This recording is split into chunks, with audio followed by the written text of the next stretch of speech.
আপনারা রাস্তার মধ্যে শরবত বিক্রি করবেন, কিন্তু আমরা গাড়ি চালাবো না। এক সপ্তাহ গাড়ি বন্ধ থাকবে। বাংলাদেশের আনাচে গেলাতে সমস্ত সেক্টরের সব গাড়ি ঘোড়া বন্ধ থাকবে, আমরা চালাবো না গাড়ি। বাংলাদেশ অচল হতে বাধ্য। অতএব বাংলাদেশে যে আইন করা হয়েছে শ্রমিকদের মৃত্যুদণ্ড যদি তার অ্যাক্সিডেন্ট করে, দুর্ঘটনার জন্য কারো মৃত্যুদণ্ড হইতে পারে না। এই কালো আইন অবশ্যই প্রত্যাহার করতে হবে। মৃত্যুদণ্ড আমাদের এদেশে যারা খুনি, যারা রাজধানী করে, যারা দাদাবাজ, তাদের ফাঁসি হয় না। ফাঁসি হয় যারা অ্যাক্সিডেন্ট করে, যাদের দুর্ঘটনা হয়, যারা জীবিকার তাগিদে মানবের উপকারার্থে যারা রাস্তাঘাটে যারা গাড়ি চালায়, তাদের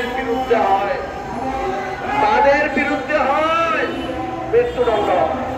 হইতে পারে না, আমরা ইনশাআল্লাহ করতে দেব না।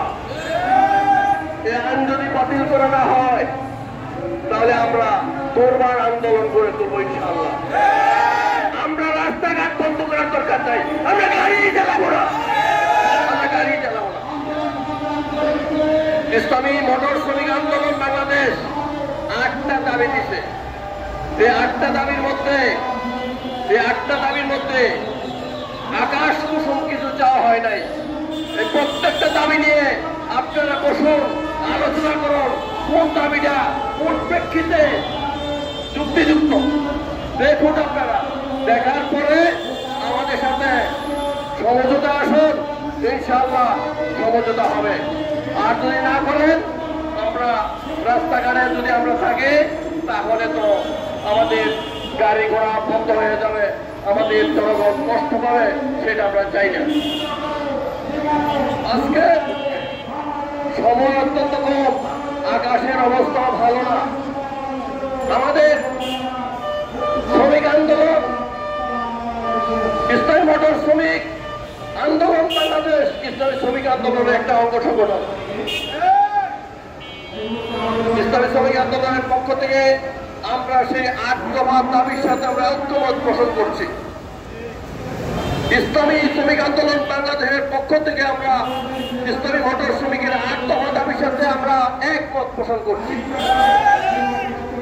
আর আজকে আমরা এখানে যারা উপস্থিত হয়েছি, আমরা প্রত্যেকেই হয়তো আমরা ট্রাক চালাই, আমরা বাস চালাই, দূরপাল্লার গাড়ি চালাই, আমরা সিটি সার্ভিস চালাই। অতএব আমাদেরকে অবশ্যই মূল্যায়ন করতে হবে। সরকারের পক্ষ থেকে এই আহ্বান জানিয়ে, সবাইকে ধন্যবাদ জানিয়ে আজকের এখানে সংক্ষিপ্ত বক্তব্য আমি এখানে শেষ করতে চাই। ওমা তৌফিক ইল্লা বিল্লাহ। আসসালামু আলাইকুম ওয়া রাহমাতুল্লাহি ওয়া বারাকাতুহু।